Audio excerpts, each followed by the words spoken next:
नमस्कार दोस्तों, सुविचार विद प्रेशर चैनल में आप सभी का स्वागत है। महाभारत के ये 10 विचित्र रिश्ते जिन्हें शायद आप नहीं जानते।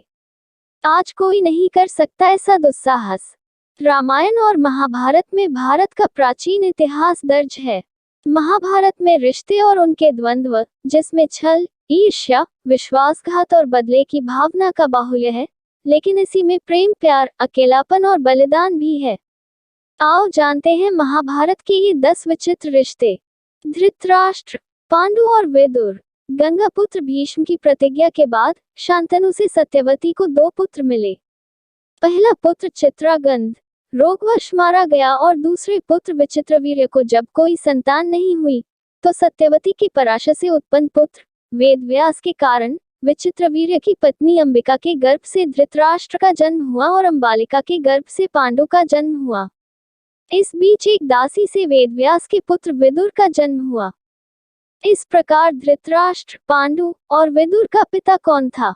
नंबर 2, 100 कौरव का जन्म। गांधारी को धृतराष्ट्र से जब कोई पुत्र नहीं हुआ तब सत्यवती ने अपने पुत्र वेदव्यास को बुलाया और वेदव्यास के कारण गांधारी ने गर्भधारण किया। उनके गर्भ से 99 पुत्र एवं दुःशला नामक एक कन्या का जन्म हुआ।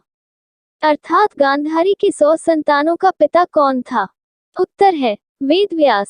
सोचिए, वेदव्यास के कारण ही धृतराष्ट्र का जन्म हुआ था, तब धृतराष्ट्र का 99 कौरवों से क्या संबंध हुआ? उत्तर है भाई का।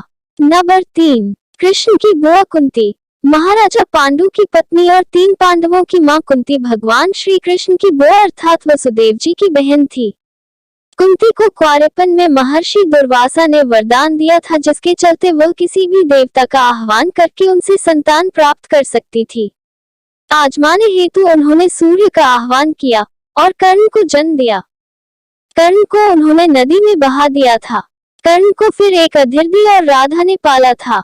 नंबर 4, 5 पांडव का जन्म। पांडु की 2 पत्नी थी, कुंती और माद्री। कुंती ने धर्मराज से युधिष्ठिर, इंद्र से अर्जुन, पवनदेव से भीम को जन्म दिया, जबकि माद्री ने भी अश्विन कुमारों के साथ समागम करके नकुल और सहदेव को जन्म दिया।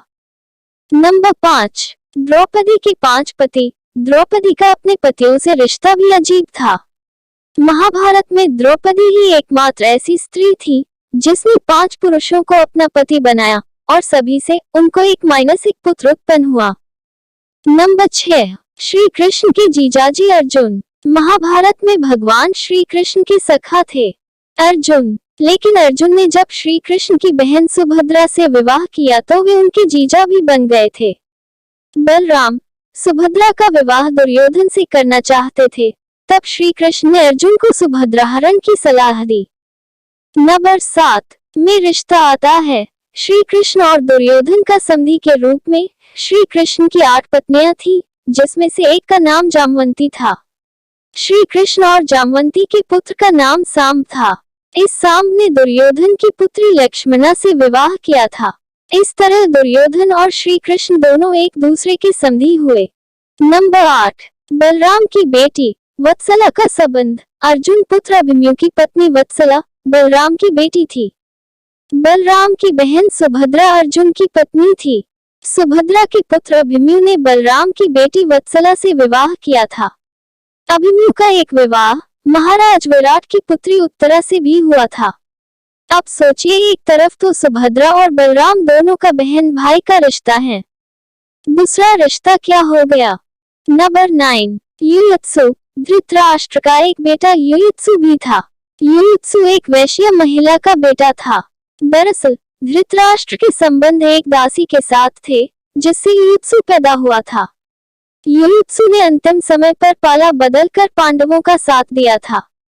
नंबर 10, एरावन की पत्नी बने श्री कृष्ण। अर्जुन के बेटे एरावन ने अपने पिता की जीत के लिए खुद की बलि दी थी। बलि देने से पहले उसकी अंतिम इच्छा थी कि वह मरने से पहले शादी करना चाहते हैं, मगर इस शादी के लिए कोई भी लड़की तैयार नहीं थी, क्योंकि शादी के तुरंत बाद उसके पति को मरना था। इस स्थिति में भगवान कृष्ण ने मोहिनी का रूप लिया और रावण से न केवल शादी की बल्कि एक पत्नी की तरह उसे विदा करते हुए रोए भी। नंबर 11, बुआ की बेटी से विवाह। भगवान श्री कृष्ण की 8 पत्नियों में से एक मित्रविंदा थी। एक दिन कृष्ण वन विहार के दौरान अर्जुन के साथ उज्जैनी गए और वहां की राजकुमारी मित्रविंदा को स्वयंवर से वर लाए। मित्रविंदा अवंती के राजा जयसेन की बेटी राजकुमारी थी। उसके भाइयों के नाम विंद और अनुविंद थे। वह दोनों ही कौरवों के सभासद थे। पौराणिक मान्यता अनुसार मित्रविंदा श्री कृष्ण की बुआ की बेटी थी। मित्रविंदा भगवान श्री कृष्ण को चाहने लगी थी। जब घर वालों को इसका पता चला तो उन्होंने उसका विवाह जबरन दुर्योधन से करना चाहा। दुर्योधन भी उससे विवाह कर अपनी राजनीतिक शक्ति बढ़ाना चाहता था, लेकिन ऐसा हो नहीं सकता। श्री कृष्ण और बलराम को इसके लिए कौरवों और मित्रविंदा के भाइयों से युद्ध करना पड़ा था। तो ये है महाभारत के विचित्र रिश्ते। आपको ये स्टोरी कैसी लगी? वीडियो अच्छी लगे तो प्लीज लाइक और शेयर करें। अगर चैनल पर नए हैं तो चैनल को सब्सक्राइब करें और बेल आइकॉन जरूर दबाएं। Thanks for watching this video. धन्यवाद।